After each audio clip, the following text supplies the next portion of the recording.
kay Lola ni Dora. Ano naman yan? Mamaya, itutuloy natin ang kwento sa Kalye Serye. Okay. Kabati muna kay Coach Roy, Coach Carlos, Coach Joey from Ryan Agoncillo. Okay. Batiin ko na rin ng wedding anniversary si Armando and Lydia Quintela. 53rd wedding anniversary. Wow. Mga magulang ni Father yun.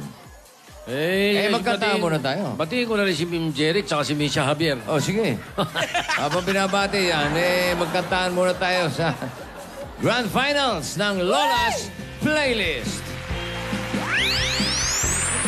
Alright, kasama natin para mamili ng winner ang 80s Pinoy pop icon na si Mr. Gino Padilla. Na naka-duet ni Tina Turner. Right. Yan, Eto na, simulan na natin. Grand Finalist number 1 mula sa Calapan City, Oriental, Mindoro. 12 years old, grade 7 sa Canubing National High School. Eto na si Joshua Torino para sa 1949 Pinoy hit song na Gulong ng Palad.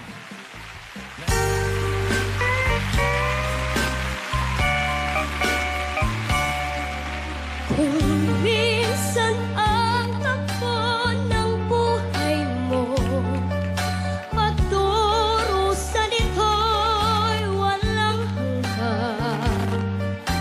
Huwag kang manimtimang buhay. Gulong ng pala, gulong ng pala.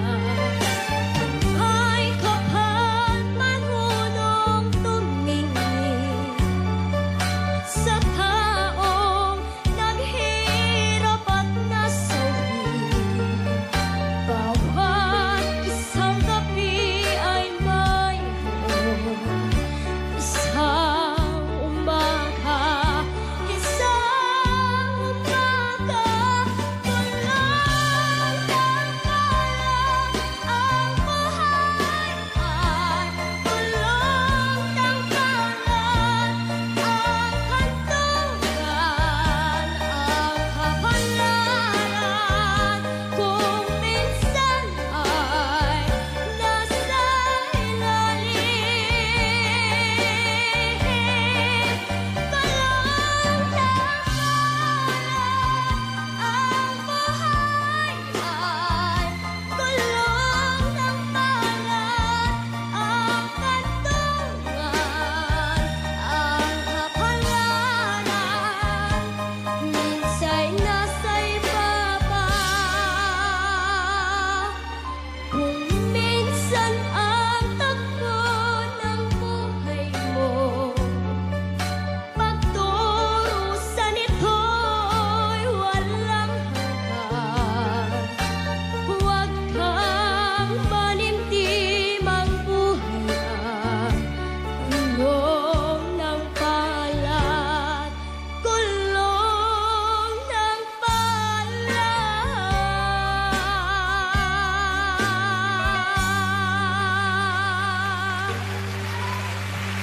Thank you, Joshua.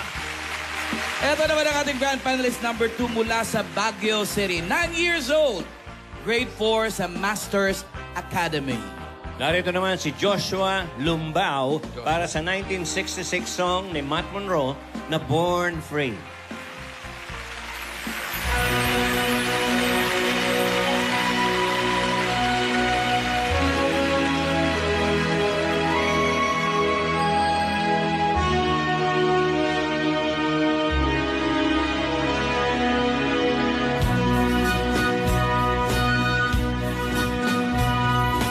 Born free as the wind blows.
Thank you, Joshua. Kalat ang mga Joshua ngayon. Oo. Alamin natin kung ano masasabi ni Mr. Joshua Gino Padilla. May kilala rin akong Joshua. Yung anak ko rin, Joshua. Kaya naman. Natatapat talaga sa'yo. Natatapat po. Ay. Kamusta po, mga bossing? Okay, si ikaw, Tito kamusta? Sen, si Bossing. Any Alan Kay, shows lately? Sir Joey. Sa 23 po, nasa Cebu ako for PAGCOR. July. With Renz Verano.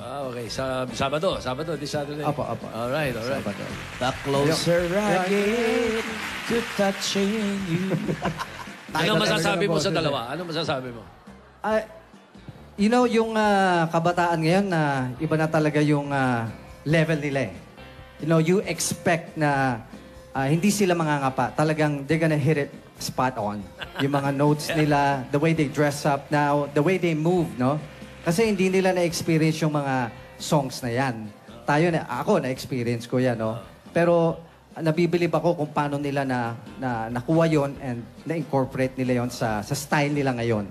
So hindi lang sila gumagaya. And I really am, believe and entertained sa kanilang dalawa. Ang gagaling, saka ang gaganda ng mga boses nila. Alright. So the more na magiging